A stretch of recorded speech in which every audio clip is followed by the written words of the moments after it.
Bonjour tout le monde, je vais vous présenter mon engin de mort qui se trouve être un tracteur tondeuse de course. Je vais essayer de vous donner un maximum d'informations sur cette machine improbable et totalement hors la loi, hein, il faut le dire. Il n'y a absolument aucune réglementation hormis celle de notre association qui tente de fédérer un petit peu toutes les courses de tracteurs tondeuses en France. Donc pour information, c'est démarrageimminent.fr en un seul mot. Donc vous aurez éventuellement toutes les informations, le calendrier des courses dans toute la France, un règlement technique commun avec les différentes associations du sud de la France de malades comme nous qui font des courses de tracteurs tondeuses. Donc pour info, il s'agit d'une machine en catégorie GP3, c'est-à-dire la catégorie la plus haute. Donc on a du GP1 qui est origine modifiée, donc on modifie uniquement la transmission pour avoir un peu plus de vitesse de pointe. Nous avons la catégorie GP2 qui permet de travailler sur le centre de gravité de la machine et la position de pilotage. Ainsi que la colonne de direction et un petit peu la transmission. Et après nous avons la catégorie GP3 qui permet de faire des trucs de malade. Donc en ce qui me concerne, ce GP3 est un châssis origine tracteur tondeuse, mais moi personnellement je me retrouve à courir contre des malades mentaux qui construisent une machine de A à Z ayant pour origine tracteur tondeuse uniquement le moteur, le capot et les pneus. Donc voilà, la catégorie GP3 est assez large, mais ça permet de s'amuser. Pour ceux qui sont intéressés, en catégorie GP1, on peut franchement, vraiment s'amuser pour pas cher, sans trop se prendre la tête au niveau bricolage.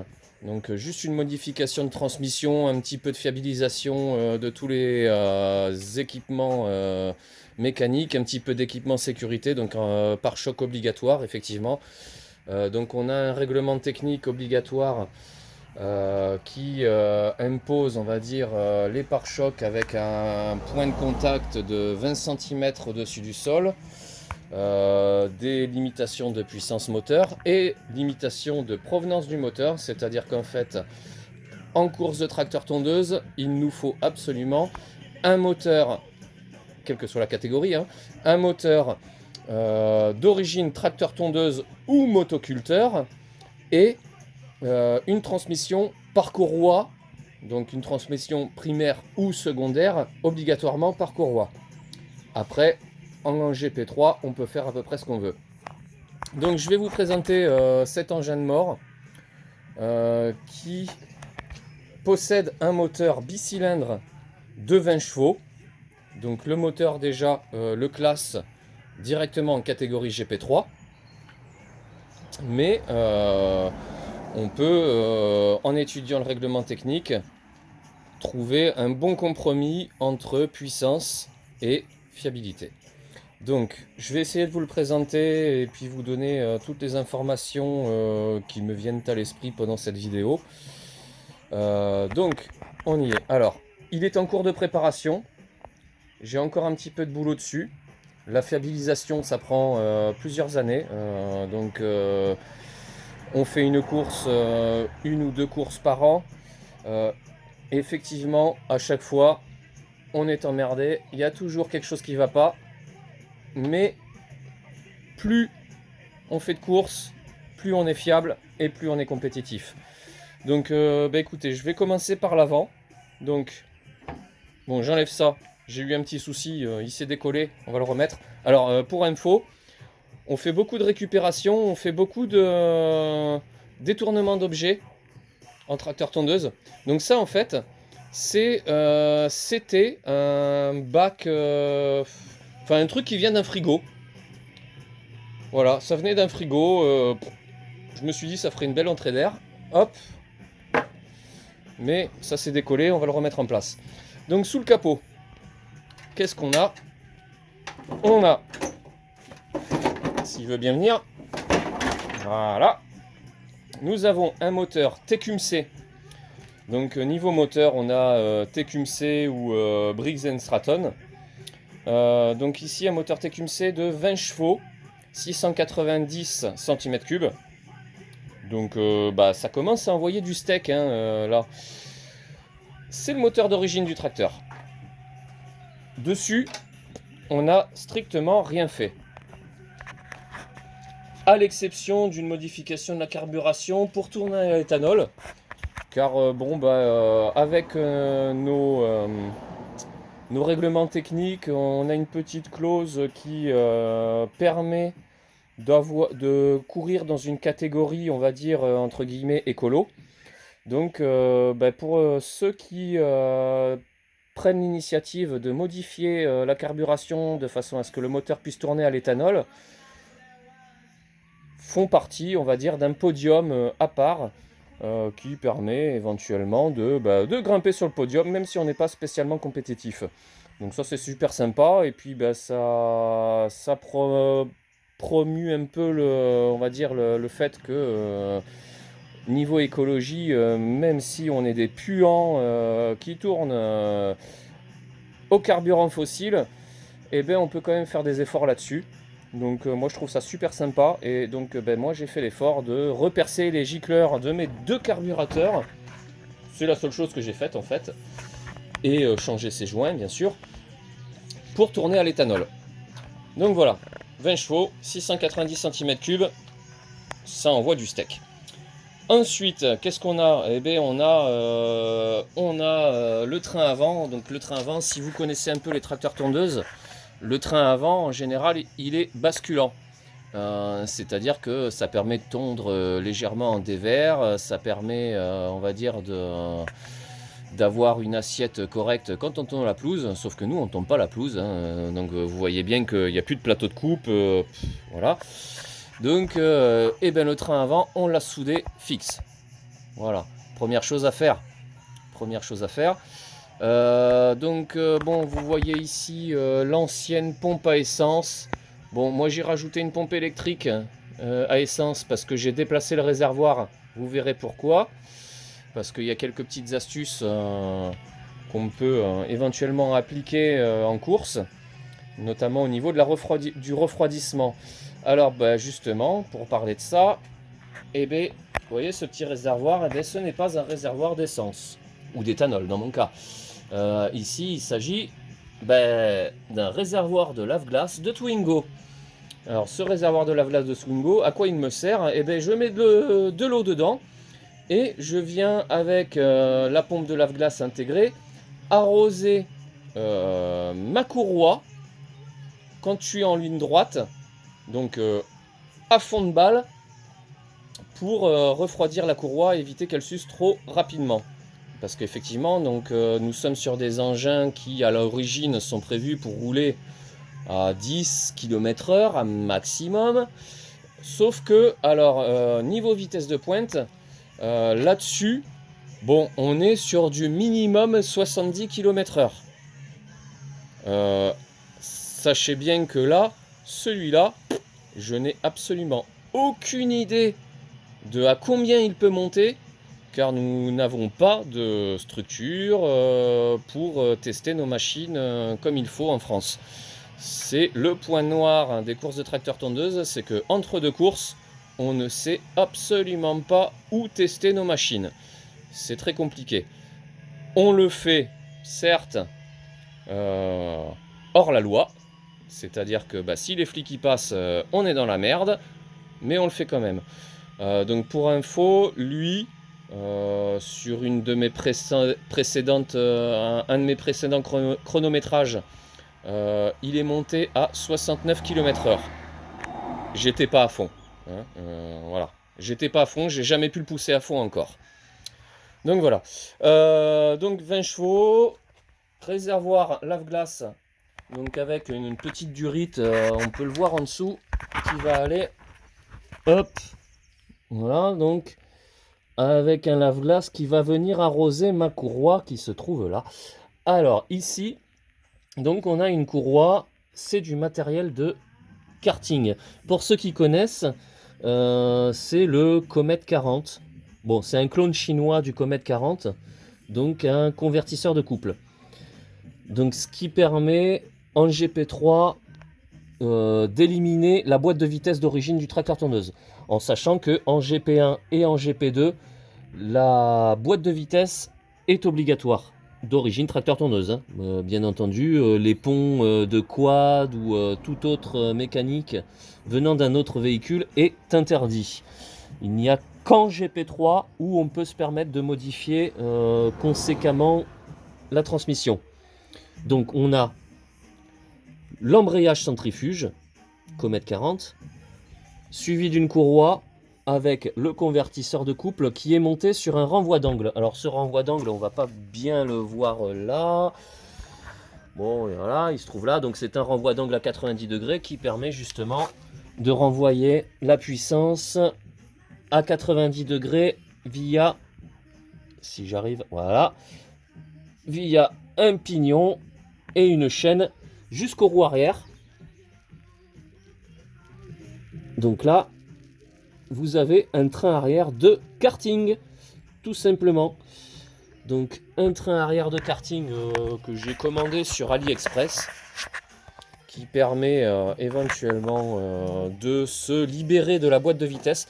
Vous pouvez éventuellement faire un GP3 en boîte de vitesse, hein, ça fonctionne. Hein. Mes premières courses, je les ai fait avec une boîte de vitesse d'origine tracteur tondeuse.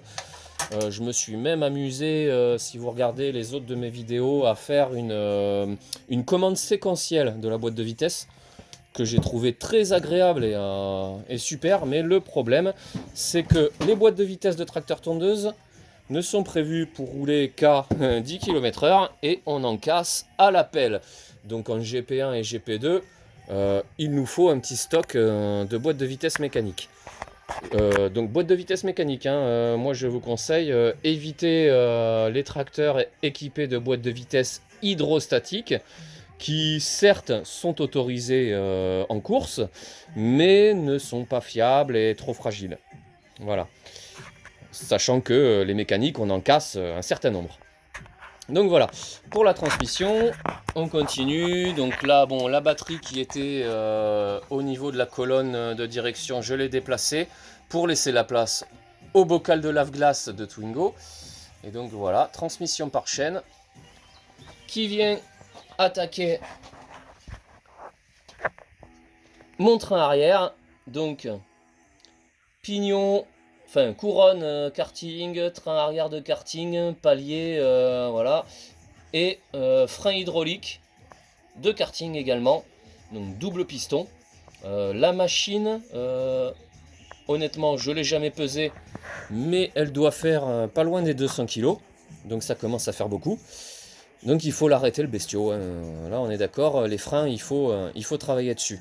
En GP1 et GP2, ce qu'on a l'habitude de faire, c'est donc de monter sur le disque d'origine. Donc le freinage d'un tracteur tondeuse d'origine, c'est sur la boîte de vitesse. Il y a un petit disque qui fait environ 5 cm de diamètre, avec deux petites plaquettes de frein, voilà. Le problème, c'est que si vous restez en frein d'origine, même en GP1, vous allez faire 3 tours de piste et vous avez plus de frein. Première année en course, c'est ce qui s'est passé. On a fini par freiner grâce au frein moteur et à la boîte de vitesse. Hein. Au bout de 3 tours, on n'avait plus de frein. Donc, bon, forcément, on perd du temps, mais on a quand même fini la course. Donc, voilà. Ensuite, qu'est-ce que je peux vous dire de plus sur cet engin de mort totalement improbable. Mon réservoir d'éthanol. Voilà, c'est ça. Un extincteur recyclé. Donc extincteur recyclé, qui permet, on va dire, d'avoir une bonne petite réserve et puis un style assez sympa. Voilà. Qu'est-ce qu'on a d'autre? La direction, donc colonne de direction. Il s'agit en fait d'une colonne de 206, tout simplement. Donc récupérée à la casse. Colonne cardan de 206. voilà, qui vient aller choper la direction d'origine du tracteur. Ensuite, qu'est-ce qu'on a d'autre? Eh bien, plus grand chose. Là, je suis en cours de fiabilisation, c'est-à-dire que depuis mes précédents tests, j'ai quelques petits soucis de transmission. Donc, le fameux galet tender que vous voyez ici, de moto, commandé sur AliExpress, encore. Bon, c'est de la merde, hein, il n'est pas efficace. Donc je vais récupérer le galet, peut-être une partie du mécanisme, le ressort est trop faible. Et je vais le réinstaller au bon endroit, c'est-à-dire hop, par là, sur cette petite patte là, que ça soit plus costaud, que ça bouge pas, et rajouter un ressort supplémentaire pour que la chaîne reste tendue et ne plus avoir de soucis de déraillement. Ça peut arriver. L'alignement de cette machine, surtout si on travaille sur un châssis origine, reste très aléatoire et on a besoin de faire beaucoup de tests pour avoir quelque chose de fiable et fonctionnel. Donc ça prend beaucoup de temps. Mais c'est un plaisir, quand on aime bricoler, voilà, ça ne compte pas. Concernant le renvoi d'angle. Donc le renvoi d'angle, voilà, on voit la sortie du renvoi d'angle ici. Je l'ai trouvé sur le Bon Coin. Alors c'est pas évident de les trouver. Alors surtout que le problème que l'on rencontre avec un tracteur tondeuse, c'est que généralement c'est du pas impérial. Voilà, pour ceux qui connaissent, qui bricolent un peu, non, on ne travaille pas avec des clés de 12, 13, 14, 15, 16. Non, on travaille avec des pouces, un demi-pouce, un quart de pouce, machin. Donc, ça devient compliqué de trouver en France du matériel adapté pour voilà, faire correspondre nos besoins en transmission. Donc, beaucoup de boulot, beaucoup de prises de tête, pas mal d'essais et aussi du bricolage à l'arrache. Parce que bon, il faut dire ce qui est, moi, en tant que pilote de GP3, ma machine, c'est vraiment du bricolage.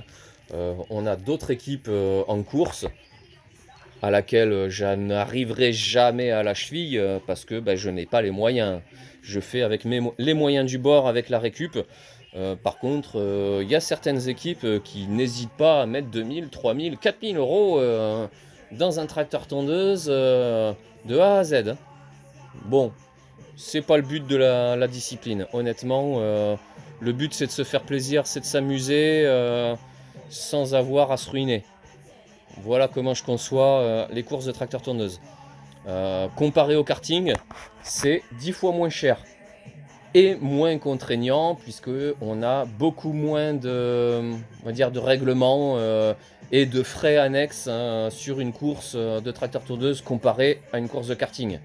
Voilà, pas d'accès aux pistes, pas de licence FFSA, les assurances, donc on a Assure ton sport qui permet, donc qui par rapport à notre association a créé la catégorie course de tracteur tondeuse, donc on peut très bien s'assurer, donc pilote principalement, hein, on pilote donc pour en cas d'accident, en cas de souci, on peut s'assurer sur un week-end pour moins de 10 euros.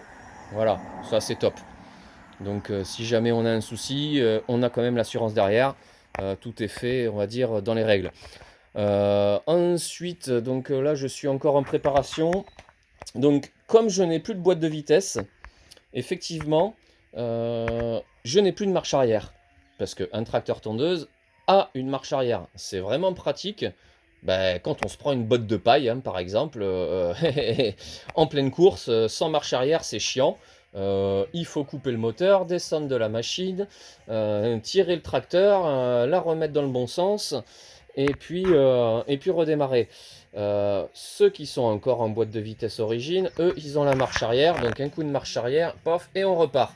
Donc moi, j'ai pas de marche arrière, hein, sauf que, puisque je suis passé sur une transmission Comet 40, j'ai eu une petite idée, c'est ça, un moteur d'essuie-glace. Donc lui, il va venir, hop, ça va être quelque chose comme ça.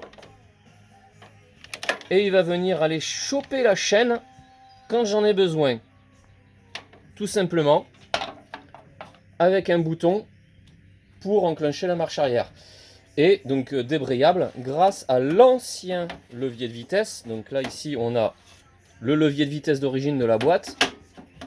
Je vais monter donc ce moteur d'essuie-glace sur cette barre avec une patte qu'il faut encore que j'usine et qui viendra choper la chaîne pour aller enclencher la marche arrière.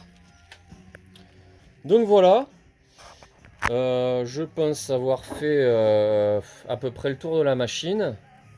Après, il y a pas mal de petits trucs, de petites astuces qu'on peut éventuellement appliquer sur ce type d'engin totalement dangereux et dément. Alors voilà, comme je vous ai dit, aucune idée de à quelle vitesse ça monte. J'ai pas pu la pousser à plus de 70 km/h en sachant que j'en avais encore sous le pied. Je pense que au vu de ce qui me restait sous la pédale d'accélérateur, si on n'a pas peur, qu'on a une belle ligne droite et pas de flic, je pense qu'on doit taper du 100, 110 sans problème. Voilà, donc je vous ai présenté mon petit engin de mort en espérant que ça vous a intéressé et que vous êtes partant pour venir nous rejoindre, parce que plus on est de fous, plus on rit. On manque de pilotes, on manque d'intérêt. Donc je fais partie de l'association www.démarrageimminent.fr. Donc une association qui a vu le jour à Terrac dans le 47, à côté d'Agen,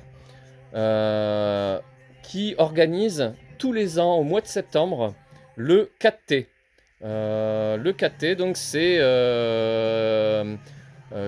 Terrac Tracteur Tondeuse Trail, qui est la plus grosse course de tracteur tondeuse en France. Alors, quand je dis la plus grosse course, c'est parce qu'il n'y a pas que les tracteurs tondeuses. Vous avez, quand la FFSA, donc voilà, la FFSA qui nous met des bâtons dans les roues régulièrement, nous l'autorise à faire rouler également sur une piste dédiée des 2 chevaux cross. Nous avons aussi une autre association qui s'appelle le Brelfest, qui eux roulent en 2 roues, donc avec mobilote, 125, 500 cm3, enfin tout engin de roue en dirt track, donc sur un ovale. Donc on leur fait un petit ovale pour l'occasion à chaque fois. Nous avons également pour le 4T des courses de buggy et voitures radiocommandées tout terrain, avec un petit concours ouvert au public, avec des prix à gagner, et beaucoup d'animations à côté. C'est franchement un chouette week-end, donc les concerts et tout. Donc vraiment une super manifestation, gratuite, entrée gratuite bien entendu, et que vous pouvez venir faire sans prise de tête, et franchement c'est un truc exceptionnel. Après derrière il y a d'autres courses qui sont vraiment centrées tracteur tondeuse, et là c'est vraiment pour les passionnés. Mais voilà, on essaye de développer ça en France, donc si vous êtes intéressé, n'hésitez pas à aller visiter le site www.démarrageimminent.fr en un seul mot. Vous aurez toutes les infos, vous aurez le règlement technique, donc nous avons un règlement technique commun avec le club de Charente, le club du côté de Bordeaux à Langon. Nous faisons pas mal de démos aussi. On a été contacté récemment et donc on l'a fait au Merguez Tuning Show. Donc si vous connaissez Villebrequin, hein, vous voyez leurs vidéos, ils sont complètement déjantés, c'est exceptionnel.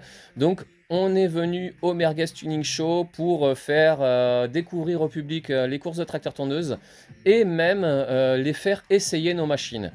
Donc régulièrement aussi, on essaye de mettre en place des journées découvertes où vous pouvez venir comme une fleur tester un tracteur tondeuse de course. Et si ça vous plaît, vous êtes les bienvenus. On vous attend avec grand plaisir. Allez, salut tout le monde et à bientôt pour vous présenter peut-être, si j'ai le temps, mes 2 autres machines, car effectivement nous avons 3 machines, vu qu'on court en famille. Donc je cours en GP3, mon beau-fils court en GP2 et ma femme et mon autre beau-fils courent en GP1. Donc nous avons 3 machines et éventuellement je vous les présenterai. Allez, bonne journée à tous et on vous attend sur le circuit. Bye bye.